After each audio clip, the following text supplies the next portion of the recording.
श्री स्वामी समर्थ. मकर राशींच्या व्यक्तींनो, जुलै 2026 तुमच्यासाठी मोठे बदल घेऊन येत आहे. करिअरमध्ये यशाची संधी मिळणार आहे. आर्थिक स्थिती सुधारू शकते, पण महिन्याच्या उत्तरार्धात एक छोटी चूक मोठे नुकसान करू शकते. प्रेम, विवाह, नोकरी, व्यवसाय आणि आरोग्याच्या बाबतीत हा महिना नेमका कसा असेल? कोणत्या तारखेपासून तुमचे नशीब बदलणार आणि कोणत्या गोष्टींपासून सावध राहणे आवश्यक आहे? हा व्हिडिओ शेवटपर्यंत नक्की पहा, कारण शेवटी मी काही सोपे आणि प्रभावी उपायही सांगणार आहे, जे केल्याने तुमच्या समस्या दूर होण्यास व या महिन्यात दैवी साथ मिळण्यास मदत होईल.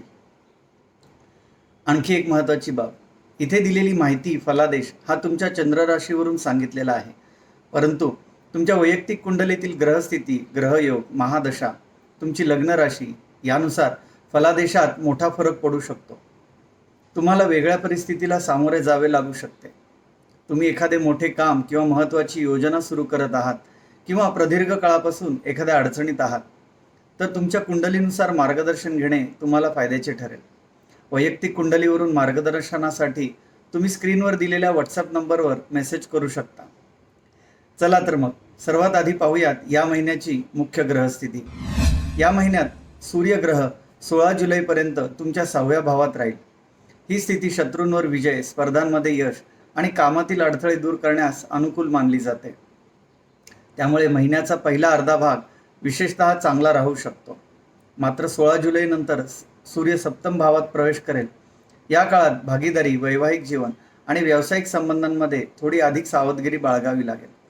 मंगळ ग्रह संपूर्ण महिना पंचम भावात राहणार आहे. ही स्थिती फारशी अनुकूल मानली जात नसली तरी मोठे नुकसानही करणारी नाही आहे. बुध ग्रह 7 जुलैपर्यंत सप्तम भावात असल्यामुळे अपेक्षित सहकार्य पूर्णपणे मिळेलच असे नाही. मात्र 7 जुलैनंतर बुध 6व्या भावात जाईल आणि त्यानंतर नोकरी, स्पर्धा, कागदपत्रे, व्यवहार आणि दैनंदिन कामांमध्ये चांगले परिणाम मिळू शकतात. गुरुग्रह उच्च राशीत सप्तम भावात असल्यामुळे हा महिन्याचा सर्वात मोठा सकारात्मक योग ठरू शकतो. शुक्र ग्रह 4 जुलैपर्यंत सप्तम भावात राहील. त्यानंतर तो अष्टम भावात प्रवेश करेल. अष्टम भावातील शुक्र काही अडचणी निर्माण करू शकतो, तरीही एकूण परिणाम तुमच्या बाजूने राहण्याची शक्यता आहे. शनिग्रह तृतीय भावात असल्यामुळे धैर्य, प्रयत्न आणि चिकाटी वाढेल. मेहनतीने केलेले काम यशस्वी होऊ शकते. मात्र राहू केतू काही बाबतीत अनपेक्षित अडथळे किंवा गोंधळ निर्माण करू शकतात.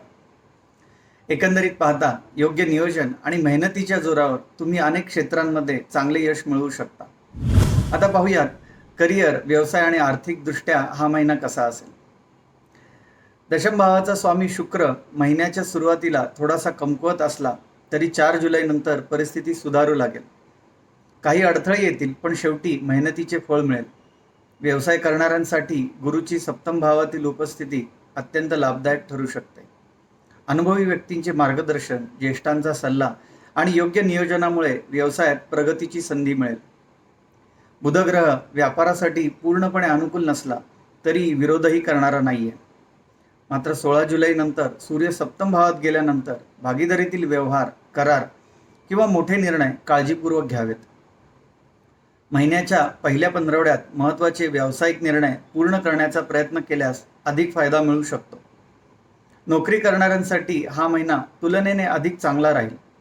6व्या भावाचा स्वामी बुध आणि महिन्याच्या पहिल्या भागात सूर्य यांचे सहकार्य मिळाल्यामुळे कामगिरी सुधारेल. वरिष्ठ अधिकारी किंवा सहकाऱ्यांशी बोलताना शब्दांची निवड काळजीपूर्वक करा. अनावश्यक वाद किंवा गैरसमज टाळले तर पदोन्नती, कौतुक किंवा नवीन जबाबदाऱ्या मिळण्याची शक्यता आहे. करिअरमध्ये हा महिना चांगला असून नोकरी करणाऱ्यांना व्यावसायिकांपेक्षा अधिक सकारात्मक परिणाम मिळण्याची शक्यता आहे. आर्थिक बाबतीत हा महिना आशादायक ठरू शकतो. लाभभावाचा स्वामी मंगळ जरी अत्यंत बलवान नसला तरी तो स्वतःच्या लाभावर दृष्टी टाकत असल्यामुळे उत्पन्नात सातत्य राहू शकते. धनभावाचा स्वामी शनी चांगल्या स्थितीत आहे, त्यामुळे मेहनतीच्या जोरावर आर्थिक प्रगती होण्याची शक्यता आहे. गुरु आणि मंगळाचे सहकार्य तुम्हाला मेहनतीनुसार चांगले उत्पन्न मिळवून देऊ शकते. काहींना नवीन उत्पन्नाचे स्रोतही मिळू शकतात. मात्र बचतीच्या बाबतीत विशेष नियोजन आवश्यक राहील. आधीची बचत सुरक्षित ठेवण्यासाठी योग्य आर्थिक शिस्त पाळावी लागेल. आता पाहूयात आरोग्य. मकर राशींच्या व्यक्तींसाठी हा महिना आरोग्याच्या दृष्टीने बहुतांश अनुकूल राहण्याची शक्यता आहे. तुमच्या राशीचे स्वामी शनी ग्रह सध्या चांगल्या स्थितीत असल्यामुळे ते तुमच्या आरोग्याचे संरक्षण करण्याचे काम करतील. त्यामुळे आधीपासून असलेल्या काही किरकोळ तक्रारी हळूहळू कमी होऊ शकतात. 6व्या भावाचा स्वामी बुध 7 जुलैपर्यंत थोडा कमकुवत असला तरी त्यानंतर त्याची स्थिती अधिक अनुकूल होईल. त्यामुळे महिन्याच्या दुसऱ्या भागात आरोग्यात अधिक सुधारणा जाणवू शकते.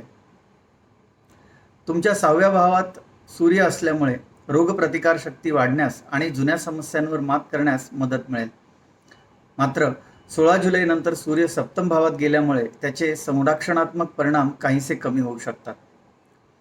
धनभावावर राहूकेतूचा प्रभाव असल्यामुळे खाण्यापिण्याच्या सवयी बिघडण्याची शक्यता आहे. मसालेदार, तेलकट किंवा वेळेअभावी खाणे टाळले पाहिजे. हा प्रभाव नवीन नसून काही महिन्यांपासून सुरू आहे. त्यामुळे योग्य आहार विहार पाळल्यास कोणतीही समस्या निर्माण होणार नाही. प्रेमसंबंध आणि वैवाहिक जीवनासाठी पंचम भावाचा स्वामी शुक्र या महिन्यात तुलनेने चांगल्या स्थितीत आहे. महिन्याच्या सुरुवातीला तो सप्तम भावात असून गुरुच्या सहवासामुळे प्रेमविवाहाची इच्छा असलेल्या व्यक्तींना चांगल्या संधी मिळू शकतात. कुटुंबाकडूनही काही प्रमाणात सकारात्मक प्रतिसाद मिळण्याची शक्यता आहे. मात्र 4 जुलै नंतर शुक्र अष्टम भावात जाईल. त्यावर राहू केतू आणि मंगळाचा प्रभाव असल्यामुळे भावनिक आकर्षण, गैरसमज किंवा मर्यादा ओलांडण्याचा मोह वाढू शकतो. म्हणूनच प्रेमसंबंधांमध्ये संयम, विश्वास आणि मर्यादा पाळणे अत्यंत आवश्यक आहे. साखरपुडा किंवा विवाहासाठी हा महिना चांगला ठरू शकतो. विशेषतः महिन्याच्या सुरुवातीचे दिवस या दृष्टीने अधिक अनुकूल आहेत. विवाहित व्यक्तींसाठी हा महिना सामान्यतः समाधानकारक राहू शकतो. उच्चस्थ गुरु तुमच्या वैवाहिक जीवनातील जुन्या समस्या कमी करण्याचा प्रयत्न करेल. त्यामुळे पती-पत्नींमधील समजूतदारपणा वाढेल. कौटुंबिक जीवनाच्या दृष्टीने जुलै महिना मिश्र परिणाम देऊ शकतो. कुटुंबातील काही सदस्यांमध्ये गैरसमज किंवा संशय निर्माण होऊ शकतो. नवीन मोठे वाद होण्याची शक्यता कमी असली तरी जुने मतभेद किंवा संशय कायम राहू शकतात. त्यामुळे प्रत्येकाने आपले मत शांतपणे आणि नम्रतेने मांडणे आवश्यक राहील. आता पाहूयात उपाय. नियमित कडुलिंबाच्या झाडाला पाणी द्या. तसेच रोज किमान 5 वेळा हनुमान चालीसाचे पठण करा. एकंदरीतच मकर राशीसाठी हा महिना एकूणच सरासरीपेक्षा अधिक चांगला ठरू शकतो. करिअर आणि नोकरीत प्रगतीच्या संधी मिळतील. आर्थिक लाभाची शक्यता चांगली राहील. मात्र बचतीसाठी खास नियोजन करण्याची आवश्यकता आहे. आरोग्य समाधानकारक राहील. विशेषतः महिन्याचा पहिला भाग अधिक अनुकूल आहे. तुमचे दर महिन्याचे राशी भविष्य तसेच इतर ज्योतिष, धार्मिक, आध्यात्मिक माहितीपर व्हिडिओ पाहण्यासाठी चॅनलला आत्ता सबस्क्राईब करा. व्हिडिओला की लाईक करा आणि मकर राशी असलेल्या तुमच्या मित्रमैत्रिणींना किंवा परिवारातील व्यक्तींसोबत हा व्हिडिओ नक्की शेअर करा. भेटूयात पुढील व्हिडिओमध्ये. सुहास दाणी, स्वामी ज्योतिष केंद्र.